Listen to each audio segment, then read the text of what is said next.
Assalamualaikum warahmatullahi wabarakatuh. Salam sejahtera untuk kita semua. Kami dari peserta Latsar CPNS Angkatan 50 Kelompok 1 akan memaparkan hasil analisis isu nasional mengenai ancaman yang saat ini menjadi perhatian serius. Analisis ini disusun sebagai bentuk implementasi nilai bela negara dalam menghadapi tantangan bangsa di era digital. Perkembangan global dan digitalisasi telah memberikan banyak manfaat dalam kehidupan masyarakat, seperti kemudahan akses informasi, komunikasi, serta pelayanan publik. Namun di balik berbagai kemudahan tersebut, muncul pula ancaman non-militer yang dapat memengaruhi kehidupan bermasyarakat, berbangsa, dan bernegara. Berdasarkan hasil identifikasi kelompok, terdapat 3 isu aktual yang menjadi ancaman nasional, yaitu maraknya judi online, penyalahgunaan narkoba, dan tindak pidana perdagangan orang atau TPPO. Ketiga isu tersebut memiliki dampak yang luas terhadap masyarakat. Namun, setelah dilakukan analisis menggunakan metode USG, kelompok menetapkan maraknya judi online sebagai isu prioritas. Pemilihan isu dilakukan menggunakan metode USG, yaitu urgency, seriousness, dan growth. Dari aspek urgency, judi online merupakan masalah yang sangat mendesak karena penyebarannya semakin luas melalui internet dan dapat diakses kapan saja.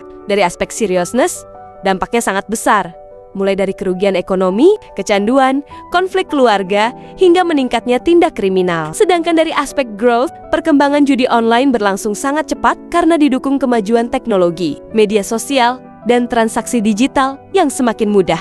Data dari PPATK menunjukkan bahwa perputaran dana judi online di Indonesia mencapai ratusan triliun rupiah dan terus mengalami peningkatan setiap tahunnya. Hal ini menunjukkan bahwa judi online bukan lagi permasalahan individu, tetapi telah menjadi ancaman nasional yang membutuhkan penanganan secara serius, terpadu, dan berkelanjutan. Berdasarkan hasil analisis, terdapat beberapa faktor yang menyebabkan maraknya judi online. Pertama, faktor individu, seperti keinginan memperoleh keuntungan secara instan, rendahnya kontrol diri, dan rasa ingin mencoba. Kedua, faktor ekonomi, seperti kesulitan ekonomi, pengangguran, serta rendahnya literasi keuangan.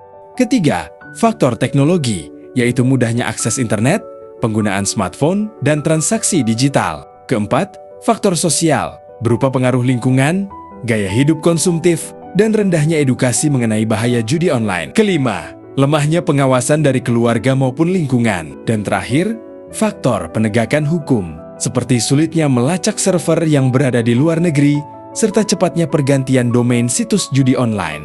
Apabila maraknya judi online tidak segera ditangani, maka dampaknya akan sangat luas. Bagi individu, dapat menyebabkan kecanduan, gangguan kesehatan mental, serta kerugian finansial. Bagi keluarga, memicu konflik, perceraian, dan terganggunya kesejahteraan keluarga. Bagi masyarakat, meningkatkan angka kriminalitas, menurunkan produktivitas, dan merusak nilai sosial. Sementara bagi negara, judi online menghambat pembangunan, menurunkan kualitas sumber daya manusia, mengurangi penerimaan negara, serta mengganggu stabilitas keamanan dan ketahanan nasional. Dalam mengatasi permasalahan ini, diperlukan langkah yang komprehensif. Pertama, memperkuat regulasi dan penegakan hukum terhadap seluruh pelaku dan jaringan judi online. Kedua, meningkatkan literasi digital dan edukasi kepada masyarakat mengenai bahaya judi online. Ketiga, memperkuat peran keluarga dan lingkungan dalam melakukan pengawasan. Keempat, mengoptimalkan teknologi untuk mendeteksi dan memblokir platform judi online. Kelima, menyediakan rehabilitasi dan pendampingan bagi korban kecanduan. Dan yang tidak kalah penting, ASN harus menjadi teladan, memberikan edukasi kepada masyarakat, serta mendukung kebijakan pemerintah dalam pemberantasan judi online. Sebagai penutup, maraknya judi online merupakan ancaman non-militer yang berdampak luas terhadap individu, keluarga, masyarakat, dan negara. Penanganannya memerlukan sinergi antara pemerintah, aparat penegak hukum, ASN, dunia pendidikan, keluarga, media, dan seluruh elemen masyarakat. Sebagai aparatur sipil negara, kita memiliki tanggung jawab untuk menjadi agen perubahan, menjaga integritas, memberikan edukasi kepada masyarakat, serta mengimplementasikan nilai-nilai bela negara dalam kehidupan sehari-hari. Mari bersama-sama kita lawan judi online demi mewujudkan Indonesia yang aman, produktif, berintegritas, dan berdaya saing. Terima kasih. Wassalamualaikum warahmatullahi wabarakatuh.